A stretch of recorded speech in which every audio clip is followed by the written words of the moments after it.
There is a massive movement happening within the longevity and aging landscape. It turns out there is much we can do to extend our lifespan and reverse the effects of aging. What we've been taught and led to believe about aging and human disease are now outdated and no longer accurate.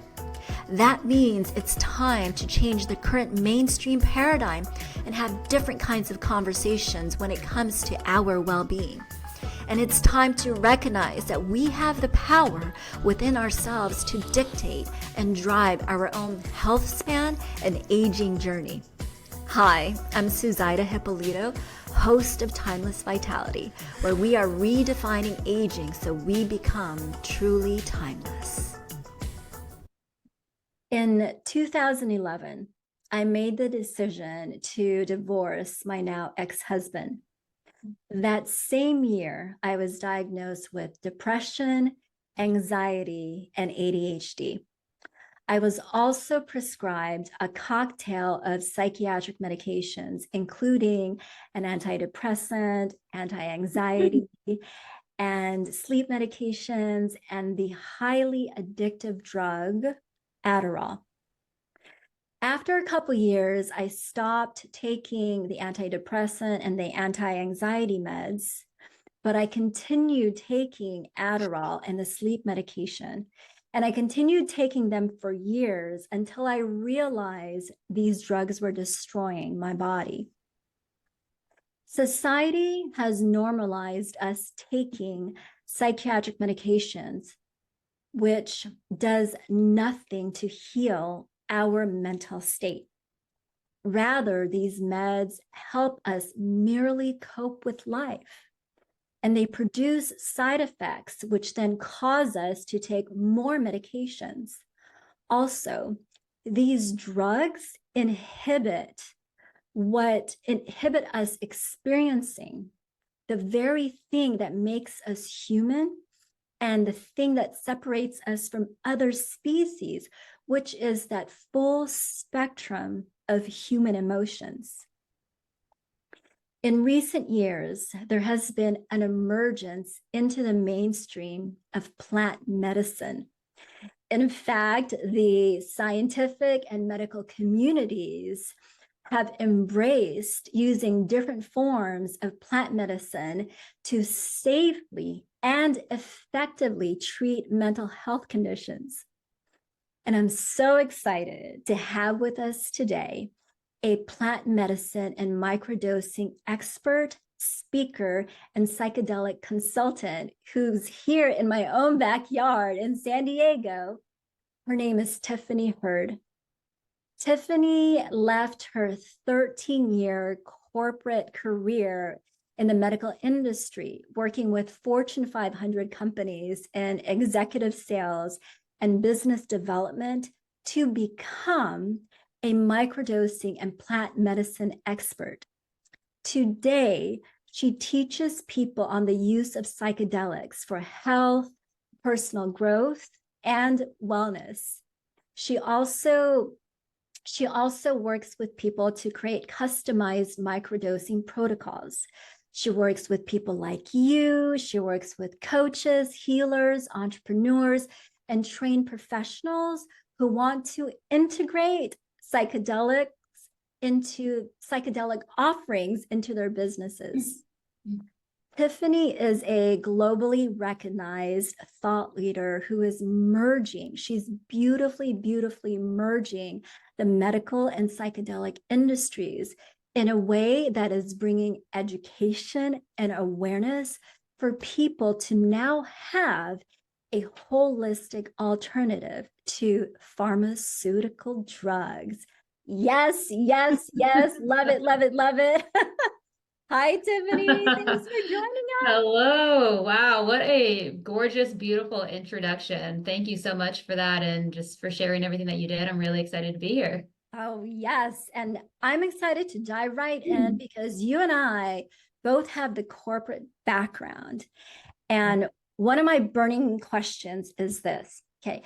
At the height of your corporate career, describe a typical day And to what extent was that fulfilling for you, or so you thought? What a great opening question. So, when I think of my corporate world, there were many fulfilling parts. There were really many fulfilling parts, especially as it related to building a network of people who I'm still really close with. And that part was really satisfying for me, was the people that I really met and the long-term relationships that were built from that place. I was in the medical industry, like you shared. And so I specifically learned a lot about neurology and neuroscience, which now really supports the psychedelic work that I'm doing today. And, what I felt like was what felt like flow, or where I'd wake up every day and I'd have meetings all day. And while this was exciting to me, I was making a lot of money at the time and competing in a lot of sales organizations. Like all of that felt really fulfilling at the time. But I would cringe at the thought of people throwing things on my calendar, or I would cringe at the thought of there wasn't really anything on the calendar that I really wanted to do. It was more so living someone else's dream for a company doing what they wanted me to do. So I really struggled with that. And so when I really started to realize that I was essentially living out someone else's vision and not mine, things started to kind of change for me. And so I would say, to like directly answer that question, at the peak of my corporate career, I was making the most income that I've ever made before walking away.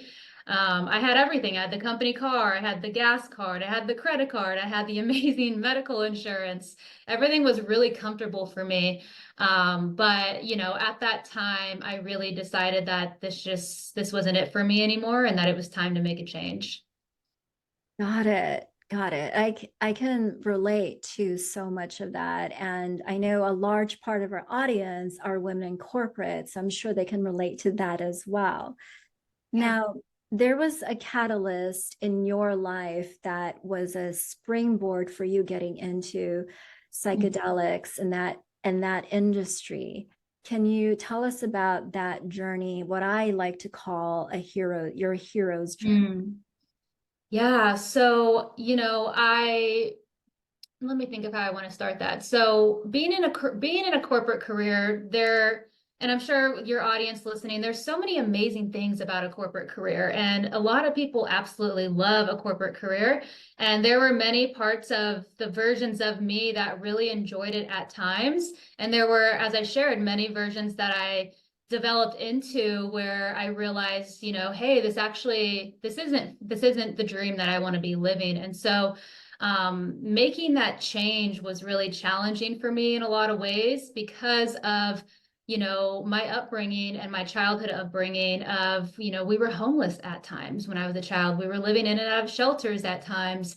I never met my father. He was in and out of prison. My mother was in and out of jail. And so there was this deep rooted belief in survival. And so now you fast forward and I'm in this, very comfortable, cozy career where I'm making really, really great income and I'm building a life for myself. It's the complete opposite of what my body was used to obviously experiencing. And it took time to get there and everything along the path of how I arrived in that position. But the point of me sharing that is, you take a stressful, overworked, somewhat unfulfilling career, you compare that or you intertwine that with a very unstable upbringing. And I wasn't really in the personal development work at the time. I hadn't explored plant medicines at the time. So I hadn't really done much work, so to speak. I was starting to get into therapy a little bit. But my point in all of that is I was on antidepressant medication. And so I was on it. I was on Lexapro and Adderall at this time now for about 6 years. I was struggling with a lot of anxiety, struggling with a lot of stress, struggling with symptoms of depression that would come in and out, and just unsure of what the next move was, what the next step was. And so as I was in therapy, I slowly started to dive into emotional intelligence programs, self-development programs, and I have a background of playing Division I basketball, so I really love like bettering myself and growing. I've always been very self-determined and self-motivated. And so I kind of started to put all these pieces together, and I was like, okay, there's something more here for me that I haven't really been able to access through therapy. Although all of the therapy and everything that I've done was, so valuable in so many different ways at that chapter in my life. One thing led to another, and that's where I started to find and hear about psychedelics and hear about microdosing specifically. So again, 6 years ago, microdosing, psychedelics for that matter, were not anywhere mainstream like they are right now. And so through the research that I was doing, I had found out a little bit about microdosing and just starting to hear about how psilocybin, specifically mushrooms, was something that could support the process of tapering off my medication. And so, yeah, to kind of hone in on the story, I ended up trying it out and put myself on a protocol and created, rituals and things to regulate my nervous system. And I can go into a lot of different pieces with that. But within 3 months, I was off both of those medications of 6 years. And that really opened up my mind of, wow, there's really something here. And, as I got off the medication, it was side effect free. I was feeling the most peace and love that I've ever felt, in that connection with myself. And yeah, it just opened up a lot for me. And I just kept diving deeper into it. And one thing led to another where I'm like, you know what, I'm going to serve this work. I'm going to impact so many people, sharing this medicine with people and really starting to inform and educate people on, there's options out there that are holistic, and it's not just about the pharmaceutical approach. You have a holistic medicine that can really open up things for you in your life. Right, right. I love that share. And it's true that it's not just about the pharmaceutical approach. I mean, there's obviously a time and place for it. And there are also holistic ways like you were experiencing. Yeah. Thank you for sharing that story. There's a couple of things in that share that kind of grabs me. And one is, you mentioned there was something inside of you that was saying there's got to be more. Like Mm-hmm. in the depths of your kind of struggle with depression and anxiety and getting prescribed also a cocktail of psychiatric medications, there was something inside of you that said there was more. I want to touch on that. Yeah. I want to dive deeper into that because oftentimes we can ignore that voice. Like we hear Mm-hmm. it, but we don't take action. And then we wait until something horrific happens. We don't mean for it to happen, but usually it takes something horrific happening in our lives for us to like really listen to that inner voice. Yeah. Take us there. What was that moment like for you? Yeah, at the time it felt really lonely. If I felt really disconnected, I felt really confused. And because of the inspired, motivated person that I typically am, it felt confusing for me to feel those other experiences. And so that's where I really went deeper into it of, you know what, like this is between me and me, and something beyond me, of course, is always guiding and supporting me. And I had to really get still. I had to really get quiet. I had to really start to listen and eliminate the distraction and the noises outside of me and really tune into what is the truth of what I really want to create for myself and what I really want to create for my life. And that's where it started to get really, really clear for me that it wasn't where I was in that career. And it was something beyond that. And that's the beauty of taking certain steps in your life where you don't know what the outcome's going to be. You have no idea where it's leading you, but it's just a small step. And for me, it was microdosing. And I had no idea that was going to lead to me, now having and leading a psychedelic company. So it's a beautiful thing when you can slow down and really listen and see, what that can really open up for you. Wow. Wow. Just slow down and listen. And Mhm. it sounded like too, you asked, quote unquote, some of the right questions. You got real with yourself. Is this where I really want to go in life? Mhm. When it comes to plant medicine, psychedelics, microdosing, can you give us some of the basic one-on-one 101 education on this? Yeah, so I think a good place to start, since we're kind of honing in on microdosing, is to just share a little bit of what is microdosing. And I'm sure a lot of the people that are listening have heard about it, and there's many different definitions. But when I'm referencing microdosing here, I'm actually specifically talking about psilocybin mushrooms. And so microdosing is when you consume pretty much 5%, one tenth, 1/20th of a normal psychedelic dose. And so when this is done safely and when this is done intentionally, microdosing can really offer you similar benefits to what a full dose experience can, just at a slower, more gentle pace and over a longer period of time. And so the main goal is that it's not intended to be a one-time, one-day experience for microdosing to really work for you. It needs to be more of a consistent practice with a specific protocol where you're essentially microdosing about two to three times a week for 30 to 90 days, again, with that clear intention, that clear purpose, and maintaining a certain dosage. And so, microdosing is really, it's a skill, and it can be honed and it can be refined and it can be utilized as a potent tool for personal development, for transformation, personal growth, for healing, because of what it really does in the brain and neurologically and in the body. So I can go into that a little bit next if you'd like to just give a little bit more context. That would be amazing. Yeah. Yeah. And it'd be nice if you can also share the origins of psilocybin. Yeah, so psilocybin are why am I totally blanking on this? The origins as in can you kind of go a little bit deeper with that? Yeah. Where do they come from? What is it? Oh, gotcha.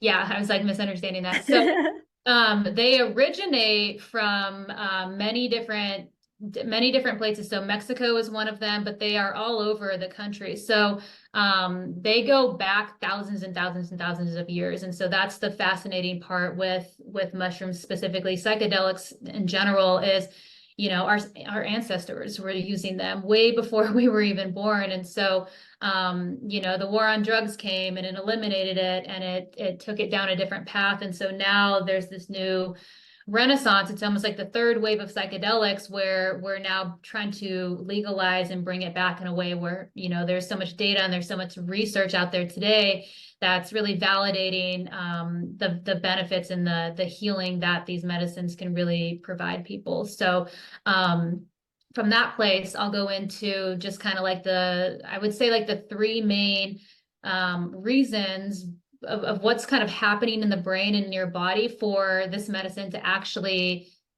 have the impact on people that you're hearing about or reading about or personally experiencing. And so one way is because psilocybin is rewiring the brain, and it's creating new neural pathways, and it's increasing your brain's neuroplasticity. And so what that all means is it's essentially opening up to the possibilities of creating new thought patterns. You can change years of belief systems. You can form new, healthier habits. You can accelerate your creativity because of the pathways that it's creating. And so think about it, if you're somebody, and we all experience this at times, where we're just stuck in the same response. We're stuck in the same pattern. We're stuck in the same ruminating thought experience, whether it's in your career or it's in a relationship, or you're just finding yourself repeating the same cycles. Think of that as like, that's a pathway that specific belief is just on a hamster wheel, just replaying and replaying. This is the phenomenal piece with psilocybin, is because it's rewiring the brain and creating new pathways. There's now opportunities of options for that thought to go down versus just that same one on repeat. And so that's where you're seeing a lot of people have these huge shifts in perspectives, and where you can really go into the body and change a lot of those thought patterns.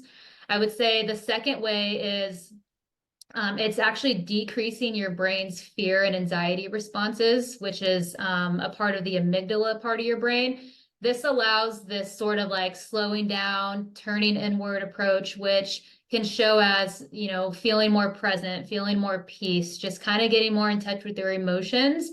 What I see from this place is people choose to respond a lot differently than reacting in a way that might feel impatient or with anger, or kind of like through what feels like loss of control at times. And then I would say, lastly, one of the big connections that are happening is it's amplifying your emotions by bringing unprocessed experiences up to the surface. And so this can lead to feeling more compassionate, more empathetic. And so when you understand how to actually regulate your emotions, you can effectively process a lot of things that you maybe haven't accessed. Got it. Now, I want to touch on you talking about how it brings up unprocessed emotions. Mm-hmm. As one of the things I mentioned earlier in the introduction is that psychiatric medications inhibits us from fully experiencing our emotions. Mm-hmm. And so that's another way to say not processing our emotions. Mm-hmm. Can you touch on why we don't process our emotions healthily, and why it is so important to healthily process our emotions? Mm-hmm. Such a good question. Yeah, I think we have been as a society, as a collective, as humanity, just very conditioned to, especially men, to not talk about your feelings, to not talk about how what your true expression is. And, it's been shown as a side of weakness, or, for women, it's been more so just, don't speak your voice, don't speak your truth, don't really show your expression. You're being too much, you're being too loud. And, think of all the things that we hear as children, and then we also add it into what we hear at our jobs. If we think of even I know a lot of my managers in my corporate careers, they spoke down to me in a lot of ways, or they would shame people in a lot of ways. And so all that to say, there's something within each of us that starts to eventually believe it. And it starts to become a real experience for us. And especially as we're children and our brains haven't developed, we don't know the difference. We're just playing off the body language and just really trying to understand how to, respond from what's being shared with us or what we're witnessing. And so why it's so important to be able to understand how to process your emotions is so that you can be free, so you can be alive, so that you can really understand what you're experiencing in your body. And so I think it's one of the greatest assets that you can have, is to really be in touch with your emotions, and not just be in touch with them, but really understand what they're telling you, and how to actually effectively process something that shows as anxiety, that shows as stress, that shows as dysregulation. It's like when you're stressed, or you're going and you're feeling just like like whatever the urge could be, pause. That is such a signal to that your body is wanting you to stop, listen, and pay attention to something that's internally happening. Speaking of listening to our bodies, part of what I'd like to get into is embracing our bodies within the context of aging and healthy aging. How do you tie in, or how would you tie in the use of plant medicine, psychedelics within the context of aging? Hmm. Yeah. Yeah. Initially what comes through is psychedelic plant medicines. They have a wide range of benefits that can really play a role in reverse aging, just in everything that I explained with the science. Like all of that is supporting your stress levels. It's supporting your cortisol levels. It's supporting you and going into just some unhealthy patterns and beliefs that your body has been holding on to of years and years and years. And you're able to go in there and effectively process that and release that from your body.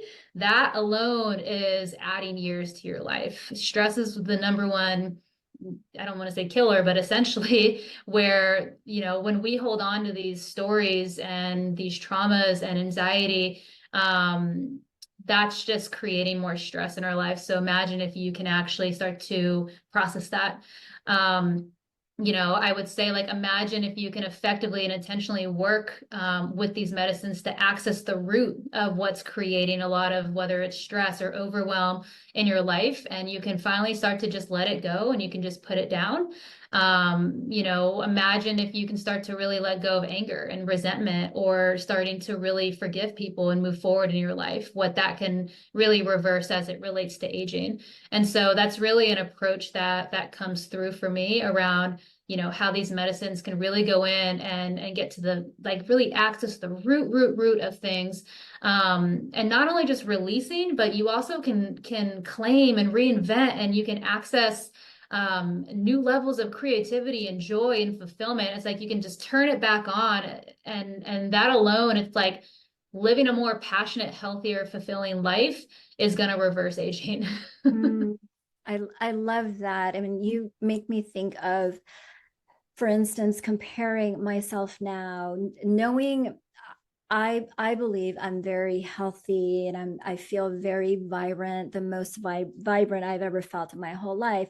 And if I were to think about not going into this work, if I had stayed in the stress, if I didn't learn how to healthily manage my stress, if I held on to resentment, if I held on to those traumas, if I held on to the anger, I right now I'm getting a visual of how I would look. I would look so like, I would look Mhm. like, You would see it. You can see it in your yeah, face and in your body. yeah, I would literally look diseased, sagging skin, not very vibrant. I'd Mhm. probably be on a host of whatever pharmaceutical drugs. And so I guess I'm sharing that to illustrate, like, I'm living proof of what's possible when we lean into what Tiffany just explained in terms of emotions, stress, letting things go, and all the things. And so thank you for sharing all that, Tiffany.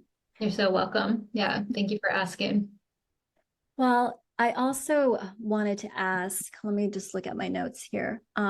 What can you talk about some of the results, like profound results of the clients that you've worked with, that you saw them come to you and they were experiencing whatever it was they were experiencing, and then in working with you they came out completely free with that sense of renewal, transformation, mind, body, spirit. Can you tell us about some of those client experiences? Absolutely. Yeah. So, yeah, I'm just tuning in. So, I'm thinking of just some common themes. Um, what I witness a lot. So I'll work with a wide range of people, but if what's coming through the first is mothers. And so a lot of mothers where they're new mothers and there's postpartum depression, and they are feeling very disconnected and isolated from their newborn child, essentially, and from their husband or their woman partner. And through the work together with microdosing, it has really allowed her to feel so much more peace and so much more present and so much more connected with her children. And it's alleviated the depression. And so alleviating the depression allows for all those things to exist. And so that just builds from that place, right? When you're more present, you're more connected, you're able to just experience more fulfillment in those relationships. There's been a lot of just like forgiveness that happens between, partners. I've worked with partners a lot where they're on the verge of either divorcing or separating. And this medicine has really allowed them to get to the very root of just the bullshit that they don't want to talk about, and really just getting in there and really getting honest and feeling safe to open up and be vulnerable and express the things that are uncomfortable. And essentially it's like giving each other the hard feedback that you don't want to hear, but it changes everything. That happens very, very often. But overall, with everyone that I work with, the common theme is there's a sense of purpose, there's a sense of connection, there's this new aliveness that evokes within people where they feel so much more inspired and open, and just kind of this inner freedom to really live their life in a way that feels so much more, the word alive keeps coming through. Mhm. Oh, wow. I mean, what I Yeah. hear in that is not only does this plant medicine compound promote a rewiring of our brain for optimal, healthier functioning. And there's healing that happens in the body. There's connection, so improved relationships, improved relationship dynamics, and more openness and freedom to really authentically connect with everybody around you.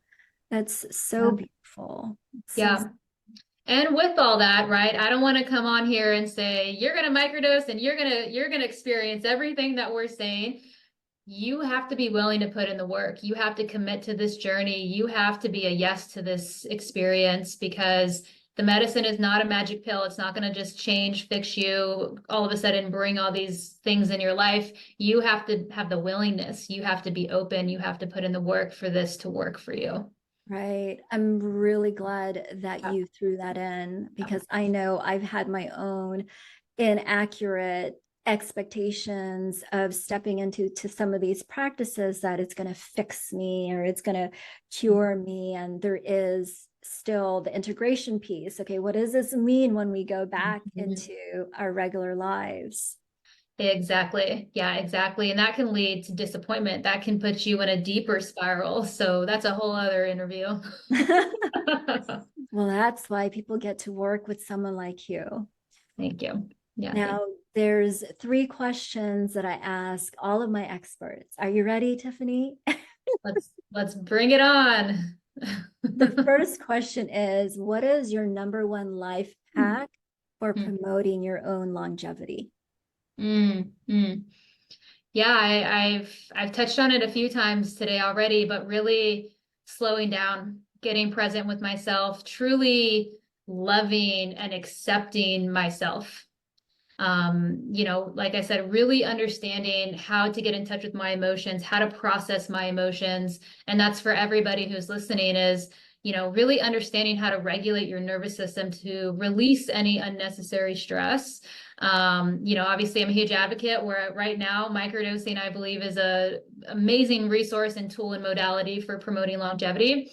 But it still comes back to you. It's you and you, or if you want to, if it's you and God, or if it's you and whatever else you believe in, it's you and you. And the more that you can love yourself and accept yourself and just really put yourself first with what you want to create in your life, that's the free ticket to longevity, in my opinion. I love that. And I'm going to drill down a little bit more in your answer, and it has to do with accepting yourself. I Mhm. feel like many women who understand that, they get that, but Mhm. it still can be challenging to really step into that. So, can you give a really Mhm. powerful example of Mhm. accepting yourself? Yeah. Accepting yourself is honoring self, honoring the body, having boundaries, um, putting yourself first and really listening, especially as women, listening to your intuition, listening to your womb, listening to the guidance and the intelligence of your own body vessel. And you know it. The thing is you know when it's nudging, and you know when you go against it, and when you don't listen, you feel it. And getting in touch with that part where you honor that piece is one of the most acts of self-love that you can really gift yourself. Wow, thank you for sharing that. I wasn't prepared for that kind of an answer, and I love Mm. that. It makes so much sense. Very helpful. Thank you. Yeah, of course. Question number two. Where do you see the future? Can you hear me okay? I'm stepping Yeah. away from the No, mic. I can hear you. Okay, awesome. I just noticed I was like swaying back and forth. No, I hear you. Where do you see the future of human longevity? Mm. The future of human longevity. You know, I think it's through connection, through human connection, and everything that goes under that umbrella is forgiveness, acceptance, um, love, connection. I think the more that we can all take and responsibility, the more that we can all take responsibility for our own stuff and to really own it and own who we are and speak the damn truth. It's like that creates so much permission for others to do the same. And when we're in that exchange of loving and giving and feedback and offering, it just creates this healing for the planet and for humanity. And I know it sounds kind of woo-woo, but it's the damn truth. It's like that's what we need as a collective. Yeah, I wholeheartedly agree with that. It takes literally every person to be able to bring that out into the world. And I love that brings everything kind of full circle with when if microdosing is right for you and you step into that protocol, you will actually get to know what it means to be compassionate, what it means to Mhm. forgive, what it means to connect, and all Yep. the things talking about, the full spectrum of human emotions. Like you're speaking to that. So, Mhm. It's an access point. Yeah, it allows wow, access.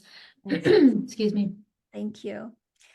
And then the third question is, what thought or act takes you back to a childlike, playful state? But thought or act? Yeah, as a child, what's coming to mind is a playful act of jumping on the trampoline. And I was about 6 or 7, but I was wild and expressive. And I would climb on the window of the deck and I would jump off the deck onto the huge trampoline.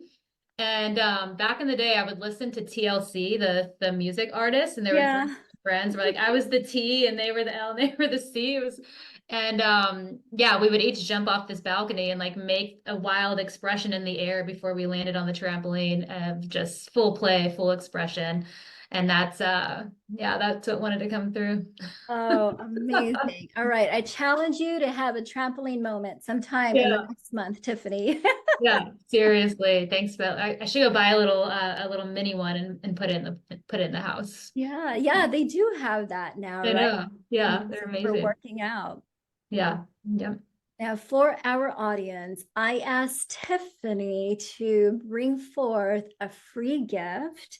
And so, Tiffany, can you tell our audience what Mhm. that free gift is? Yes, yes, yes. Yes, absolutely. Yes. Thanks for letting me share gifts. So I have created a psilocybin resource guide. And so this is about 27 pages, just packed with value, packed with resources. Everything that you need is all in one place. And so I'm really excited to gift this to you. I share this with other audience community of mine, and they absolutely love it. So I know it's going to share and bring a lot of value and impact to your life. So I'm really excited to share it with you. Absolutely. I'm very grateful because for the audience, we are getting a one-stop shop for a resource from someone who is a thought leader, a trailblazer, and really putting this work out there to create holistic alternatives to pharmaceutical drugs. And so thank you for that, Tiffany. You're so welcome. Yes, thank you. Before we wrap, do you have any parting words for our audience? This was a beautiful interview. I'm very grateful to have shared everything that we talked about today. So thank you so much for having me. Thank you for those that are listening and for your presence and for creating the space in your life to really just receive this message. And if you're someone who is feeling the nudge, feeling the call, feeling the inspiration to want to work with medicines and you want guidance and you have questions, you can absolutely reach out to me. I'm happy to support you in absolutely any way. Yes, yes. And if we have people in San Diego, I'm in San Diego, Yeah, San Tiffany's in San Diego. Diego. Yes, so please reach out. Yes, yes. Everything there's in person, there's virtual. So wherever in the world you are, you can absolutely reach out. Amazing, amazing. All right, you guys. And this brings us to our conclusion. Tiffany, thank you, thank you, thank you. Thank you for your time. Thank you for sharing Mhm. your gifts. Thank you for opening up our humanity to this powerful, transcendent, healing way. And thank you, everyone. Thank you so much. Take care.